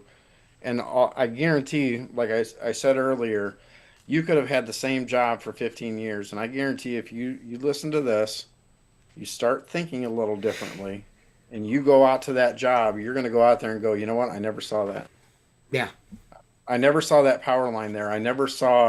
You know what? I might even do that myself. Well, it's like when you notice a blue car and you start looking for them, you see a hell of a lot more blue cars. Exactly. And it's now that you're saying that, I'm going to do that myself. There's a lot of things that I do day in, day out, week in, week out, year in, year out, month. You know what I mean? I'm just gonna take a few minutes and I'm going to assess And just maybe and if I do come across that, I'm gonna make sure that I metaglass that shit so everybody can see, like, you know what, Kevin was right.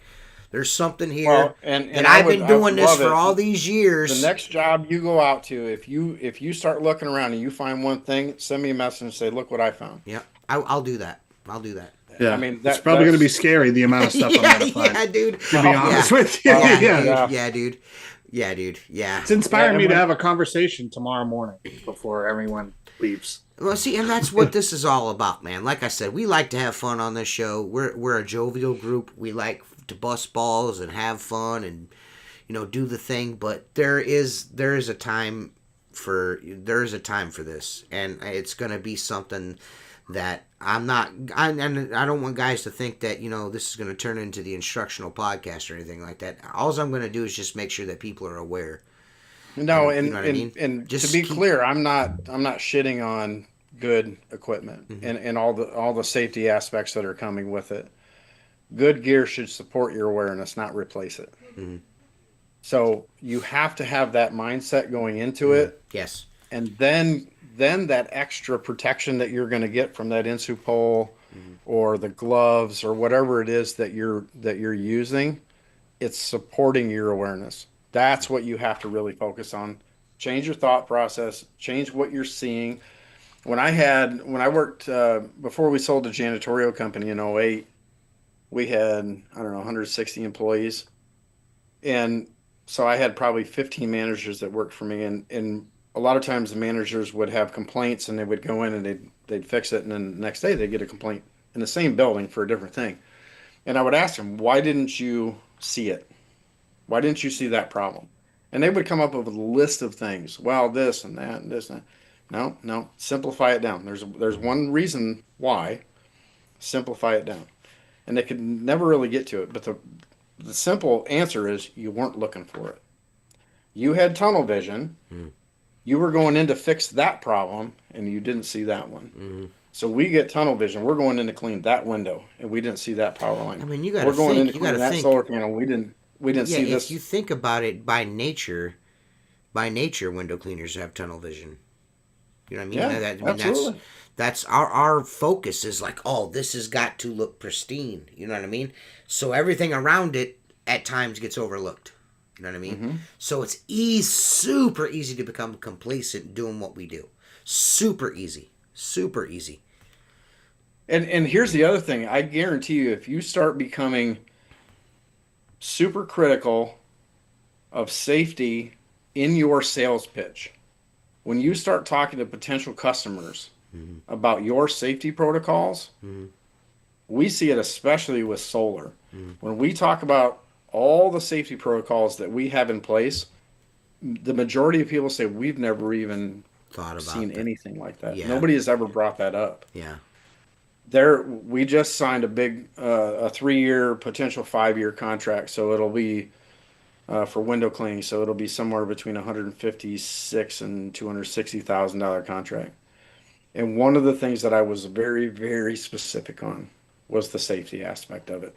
So in the presentation that I did, I brought all of our safety protocols up. I brought all of our certifications up, like for lift certification, for water-fed pole, all of the safety part of that, the ISCA certification, and it resonated with everybody because when you read their master service agreement, there is a big section of it that talks about that if we fuck up and we hurt somebody else, they're not responsible for it. We are. Right. And if they have to get involved, we have to pay their legal expenses. So it's a big thing on the mind of potential customers. If you start bringing up your safety protocols in your presentations and in your sales pitch, it will change people's mind of you. And if somebody doesn't care, they're not your customer anymore. Yeah. Yep. I agree, man. That's why I like that building I was talking about, with the power lines that are like 10 foot off the building. If she would have said, well, I really need those done, I'll find somebody. Well, okay. You know what I mean? But honestly, my answer would be, I hope you never do. Yeah.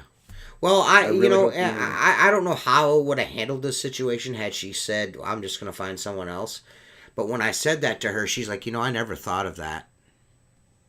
She's like, it So never dawned. She's that's a like, good potential customer. she's like, Or that's a good she's like, customer. it never. She goes, it never crossed my mind how dangerous that could be. You know what I mean? And I was like, yeah, I mean, that's carrying a lot of voltage. I mean, that's like the entire, like your building, and then this row of fucking stores that goes a whole block. All of those transformers feed all of these buildings. You want me to clean those windows? It's like it's Yeah. never gonna happen, man. You know? And like you said, she never thought of it. Safety starts between the ears, not with what we're wearing and what we're doing. So now you have extended that to her, and now it's in her head. So I guarantee the next time that she has any project, whether it's window cleaning or anything else, something safety related is going to come up. Right. Because that's where it starts. It starts in our mind, starts between the ears. And again, I hope that whoever's watching this, if it gets out to even one new person in the industry, put it up here. Just put it up here. Challenge your assumptions on every job site. Don't assume that everything is going to be fine. I guarantee it. Hopefully, it will change your life Right. in a positive way. Right. Yeah, and you're still cool. You're still a cool dude. You can still be a cool. You can be safe and have no sleeves on your t-shirt. You know what I mean? You know what I'm saying? You know what I mean? You can, like. And I be wasn't safe. cool before this, so Yeah. it doesn't matter. I didn't say it, so. I'm cool. I don't care, man. My daughter thinks I'm cool. Both of my kids think I'm cool. My son doesn't think I'm cool at all, but my two daughters think I'm cool as shit. So I gotta be cool. You know what I mean? Yeah. If Well, I'm Elena and right there with Savannah, you. if My- Elena and my girls Savannah think I'm yeah. cool, I'm cool, dude. Yeah, it was funny. So Taylor, she was basically holding down the fort when I was gone in Connecticut for 2 weeks, and I came back. She's like, "I can't do that again. I can't leave without my dad for 2 weeks." Yeah. And she just turned 29. Right. And that's not a bad thing. It's like, okay, yeah. I mean, that's the kind of impact that we have Yeah. on our kids' lives, and hopefully, it's the kind of impact that we have on other people's lives. Yeah, Gabe. Like I said, we talked as a group and about this issue, and we're just gonna, like I said, I'm not gonna harp on it or anything like that, but it'll be a regular part of our messaging to make sure that you're super aware of your surroundings and being safe. It's gonna be a steady thing that I'm gonna continue to talk about. So. Yeah, and I feel like you want me dudes back on here, and if people got questions, there's Right. something specific. Like I said, I want to, to like we do the March Madness thing with High Rise. I think this is going to be a reoccurring theme where we have guys come on and we talk safety, and you know what I mean? Just, because, I'm not, like I said, people don't expect this from us. And that's, the really, like, I want to make sure that, everyone gets to hear. You know what I mean? I want everyone to hear it. I don't want I don't want to skip a beat on it. You know what I mean? I just don't. Yep. I agree. Give it to me harder, big boy. Yeah. Well, and we can always add humor back into this. Yeah, I because, mean, everybody says that I don't climb ladders because I don't have the cojones to do it, right? I don't Right. have the balls to do it. Right. Well, the truth is, my balls are actually so big it puts the ladder overweight, so I can't. Yeah, that's my problem too, dude. My problem is the coming back down. It's just like there's a lot of slapping and smacking. It's just painful, dude. You're like Sucks, a bulldog dude. climbing a ladder, dog. Yeah. Yeah, I hear you, man. That is the smoothest pole I've ever felt going in and out. Yeah, dude. I just I don't, like I said, we're a pretty jovial group, you know what I mean? And we've always done things our way. And I think that's worked in our benefit, we've always been ourselves. We're not out here trying to act like somebody else or be somebody else. We just ourselves. And it just, the longevity in the game. You got to think we're getting close to come like a decade of doing a podcast here. You know what I mean? And it dawned on me after all this stuff happened when I seen that video and stuff like that. I'm like, you know what? I've got guys reaching out to being like, man, I've been doing this for 3 or 4 years. I started watching your videos. I learned how to do this watching your video. I've done, thank you for telling me this and da da da da da. And I'm like, man, dude, I need to be mindful of the message and the legacy I'm leaving behind, because the internet is forever. Everybody's going to be able to see this shit that I put on the internet, and I need to start making sure that I tell dudes that they need to be safe. You know what I mean? Because they need to be safe. You want to go home at the end of the night. You want to be able to spend that money you're making. You don't want to leave your wife at home to manage life without you. You don't want your wife to have to wipe your ass the rest of your life. You know what I mean? You don't want her to have to, feed you applesauce and, blow your nose. And, you want to be able to mow the lawn and take care of her. And Blow your what? nose. You know what I mean?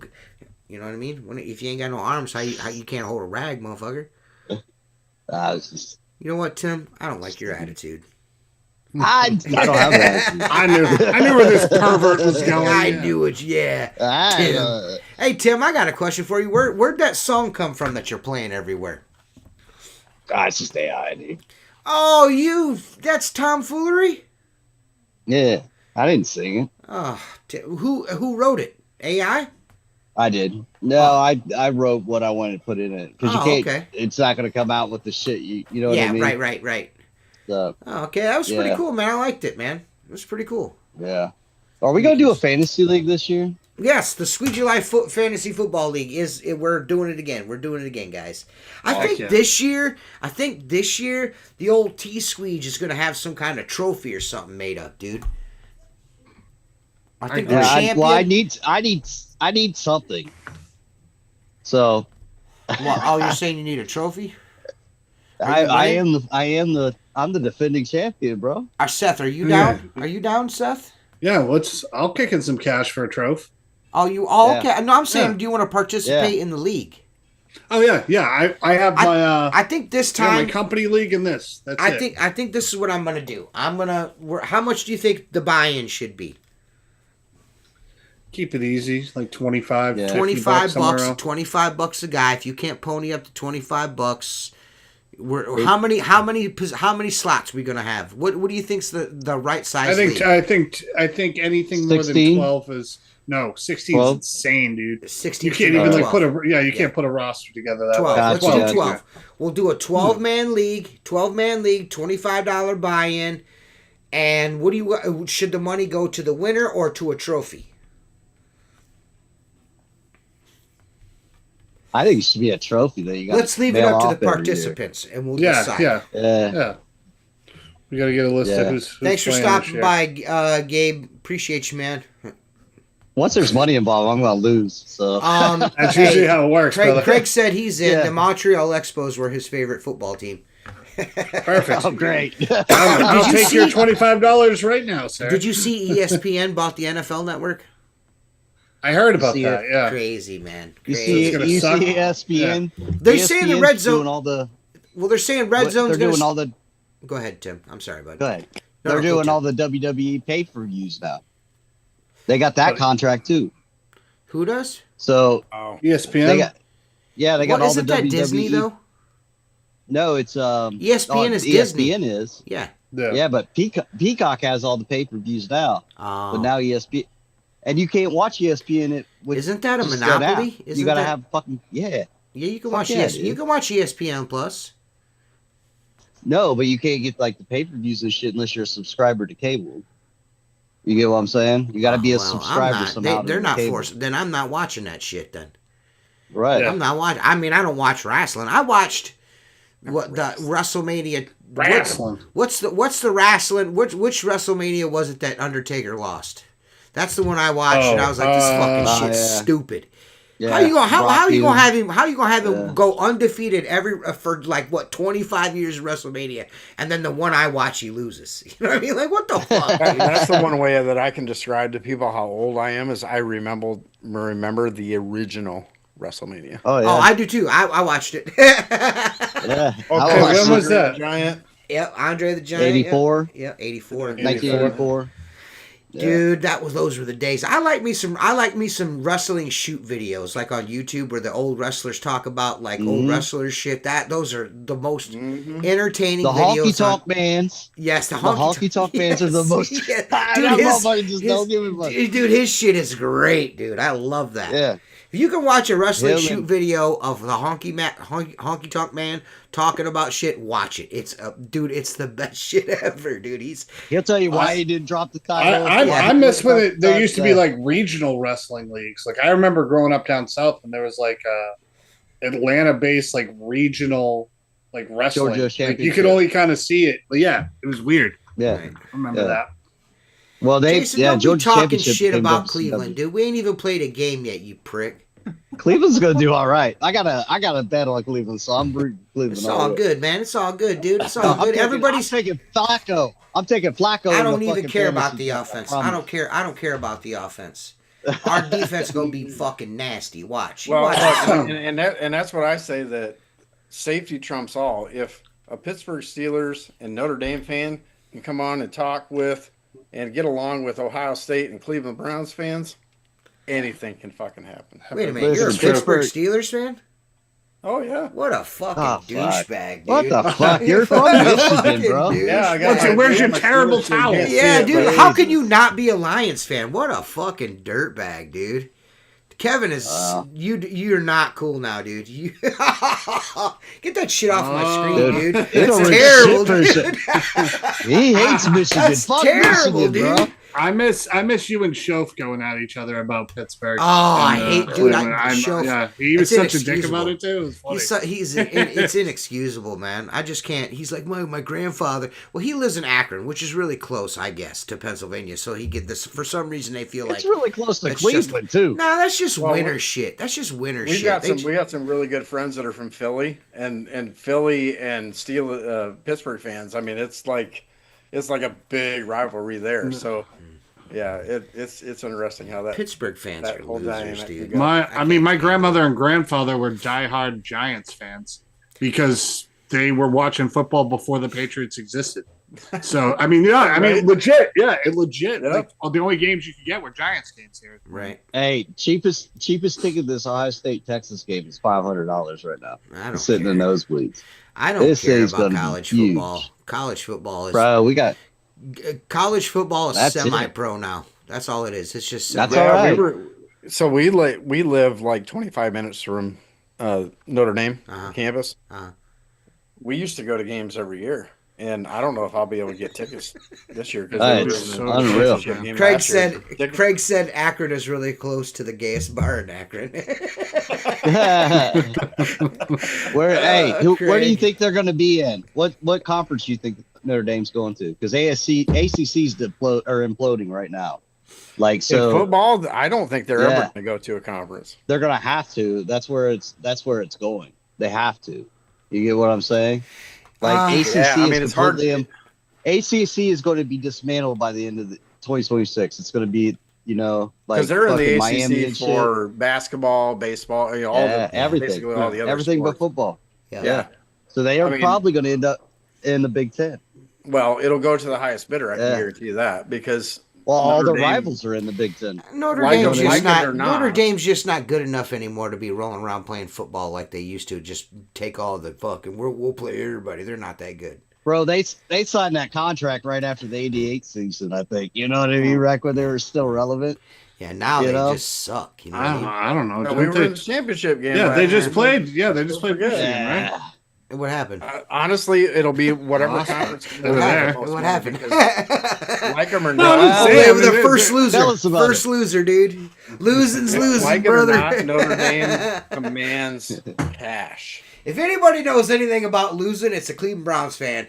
And second place don't mean shit. I don't care. You know what I mean? I don't care. Well, they were there. Yeah, well, I drove past fucking the bank today. It doesn't mean I'm a millionaire, motherfucker. You know what I mean? Yeah, So there's $1 million in there, but, Just because I got an apartment over a bank doesn't mean my assets over $1 million. yeah, right. No. Yeah, Seth, so Hey, shut up. you see who Cleveland's starting Friday, right? Shador Sanders. I don't get Yeah, that. man. I don't get that, dude. I don't get nothing Hey. that's happening with Cleveland right now. They got They got He got a chip on his shoulder. no. It's not. I don't understand. This is what I don't understand. When before Kenny Pickett got hurt, Flacco, like he's taken all. He's the 4th-string quarterback. He gets no first-team reps at all. Yeah. He's gonna play in a preseason game on Friday or Friday. Is it Friday or Saturday? Friday or Saturday? He's playing with the 2s and the 3s. He's not even playing with the starters. They will not allow the kid to play with the starters. Gabriel kid, Yeah. he's getting all the first-team reps. Huh. And what It's I don't gonna be and everyone there's like everyone that's watching them in training camp is like, this kid is not good. He can't throw. He sucks.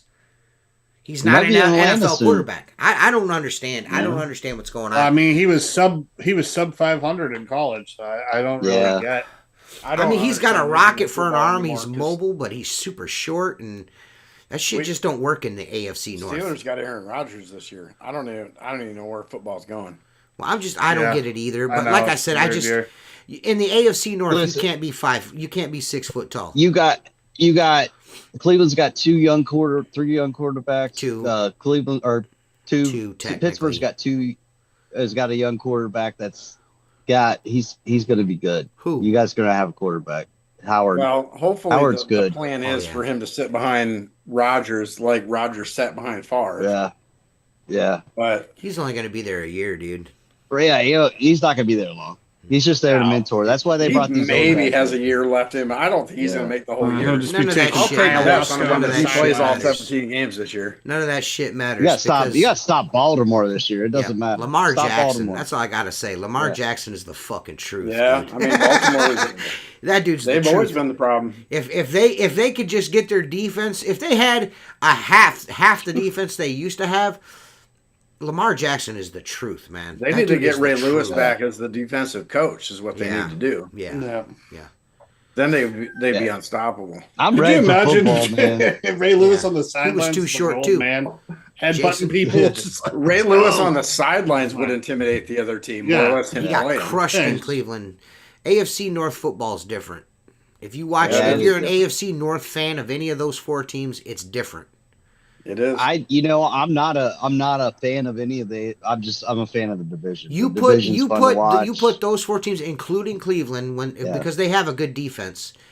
In any other division, they're not. That division, they're going to playoffs. Yeah, every year. So I'm not trying to hear that shit. I'm not trying to hear it. It's the toughest division of football. Well, I don't care how.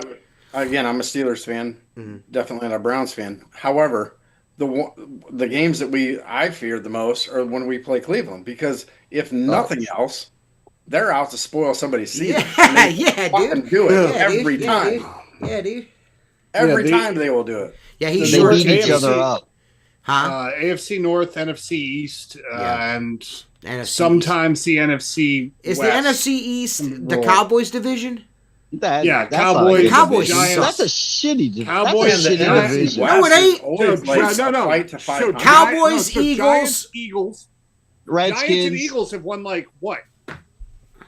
Yeah, it's the Redskins. I mean, there's a lot of Super Bowls in there. So it's the Commanders, Cowboys, Eagles, and Giants, right? Giants. That's a tough division. That's it. That's normally like year in, year out tough. Like a tougher. Right now, it's not. I don't know. The Eagles just it used to be, dude. I don't know. The Eagles just used won. to be in the 90s. Redskins looking nasty, boy. Yeah, I mean, Jaden Daniels coming up. Yeah, the Giants, if they ever get a quarterback again, I don't know. I mean, the somebody's Cowboys gonna, Cowboys, somebody's gonna make the mistake of drafting that dude as their QB in the fantasy football league and getting super disappointed this year. Sophomore slump's coming. He's not Jaden Daniels. Oh yeah, well, I mean, there's game footage on him now. Yeah. Here's where he likes to roll out. Here's what he likes to do under pressure. Yeah. Here's where his first read is. Here's where his second read is. Well, dudes, I just want to thank Kevin first of all for coming on, and we're gonna maintain. More than happy to be here. Yeah, man. we're gonna maintain this relationship here where we can have Kevin on and talk about this. I gotta say, kudos to you guys for bringing this to a podcast. All differences aside, all history aside, everybody comes together for the right reasons. And I think that's what this industry has over a lot of other industries. And So again, kudos to you guys for having me here. No problem, man. And I'm more than happy to talk about this anytime that it comes up or anytime that it's needed. You know, it's something that's near and dear to my heart. Appreciate that, man. You know, I am more than happy. Again, I'll just go back to, if it can unite people that have had differences, distinct differences in the past, anybody can do this, Right. and it can really affect your life in a positive way. I'm happy to answer any questions that anybody has. If you see me online and I talk about something, or I put a comment on something, if you disagree with me, I will 100% be willing to talk to you about it in a civil way. So whatever it takes, I just want to make sure that we're everybody possible is aware of this, and let's get the right information out there. Yes, we can get safer, and all this safer technology is great. Let's just do it the right way. Right. Yeah, man. If you guys aren't subscribed, please subscribe. And Mark will be back next week. His son turned 21, so you know he had to take the night off, which is completely understandable. But we appreciate everybody for watching. If you haven't subscribed, please subscribe. Make sure that you comment, share, like all this video, so more people, the more interaction this particular podcast gets, the more comments that it gets, the more visible it will be to other guys that are looking for this kind of stuff on the internet. That means the message in this podcast will get out. So if you guys want to do your part, share this episode, leave a comment after the show has gone off the air, and you know, just draw it to people's attention. Do that. You know what I mean? That way people can we get more people inside of this little circle of trust, the circle of friends, guys. That's what we want. All right. So we'll see you guys soon, very soon. Next week. What do you think? Next week? Come back. We'll be here. Podcast. Yeah, we'll do another podcast next week. I don't know. I think it's Yay, circle I jerk. feel like it's a good idea.